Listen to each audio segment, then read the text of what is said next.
Gaming itself is not a pathology.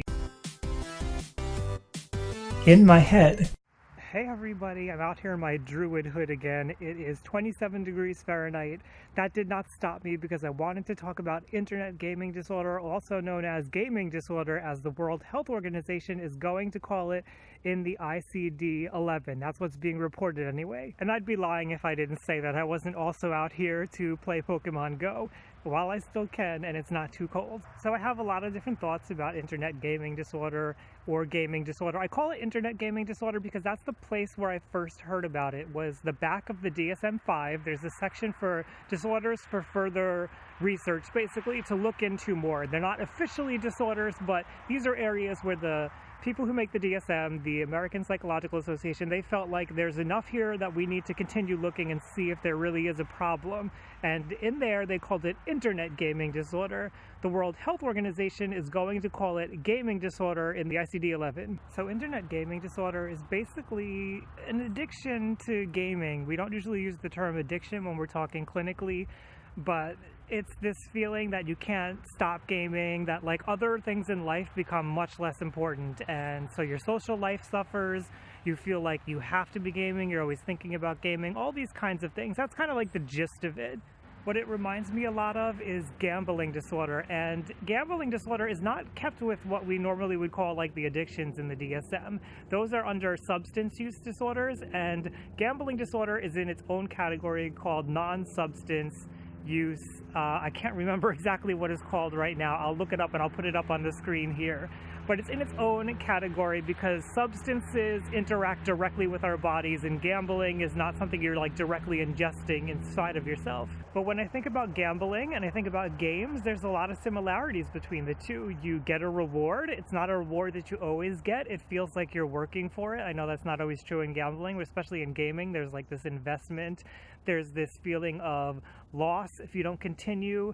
So a lot of the things that we see in gambling, I think, are very similar in gaming, and that's why I kind of put the two together in my head. Now bear with me, I am going to talk about the name because I think there's a problem with the name of gaming disorder or internet gaming disorder. But when I think of gambling and I think of gaming, I think of the dopamine system, also known as the seeking system in our bodies. It's a neurological system that we all have. It's what motivates us in life. It's also possibly implicated in schizophrenia and depression. And the dopamine system is that good feeling, that high that you get when you achieve something. It's like that boost to your self-esteem. And you can see how in gambling, when you win, when you get a jackpot, it's like exciting, it's thrilling, and you feel good. Or when you play a game and you achieve something, you've been working hard on it for a while, finally you unlock that new level, whatever it is, you get the equipment that you need in the game, and you feel this high, and it feels amazing. That's the dopamine system. Now the dopamine system, because it's something that we all have, it's normal, there's nothing pathological about it, it's not a problem in our lives. When it becomes a problem is when we do this behavior, as in the case of gambling, and it does affect our lives. It affects our finances. It affects the way that we operate. Maybe we don't want to go to work because we have to go gamble and see if we're going to win today. Maybe we lose friendships. Maybe our intimate partnerships suffer because we're preoccupied with gambling.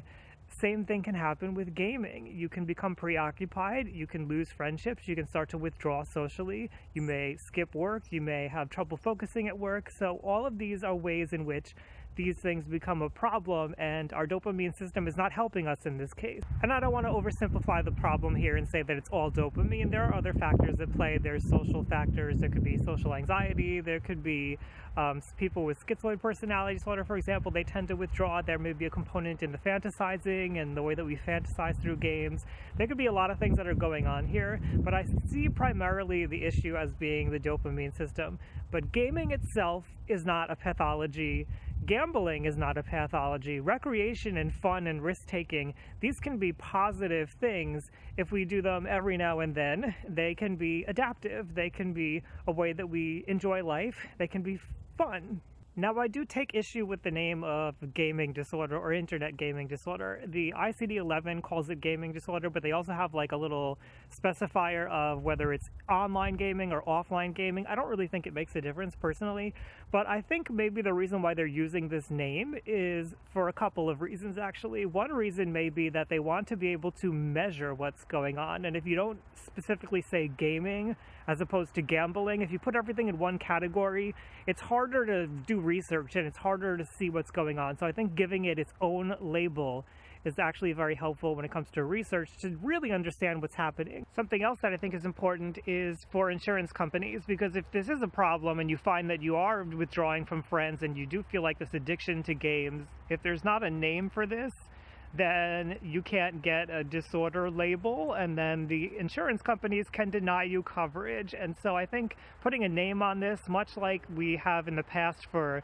disorders with dysphoria, like we have gender dysphoria. Gender dysphoria, it's a disorder in the DSM, but it doesn't mean that it's necessarily like a big problem. It's one of those gray areas where we are constantly going to argue over it. But I believe that having the label of having it for the insurance company allows you to get coverage and allows you to get the help that you need.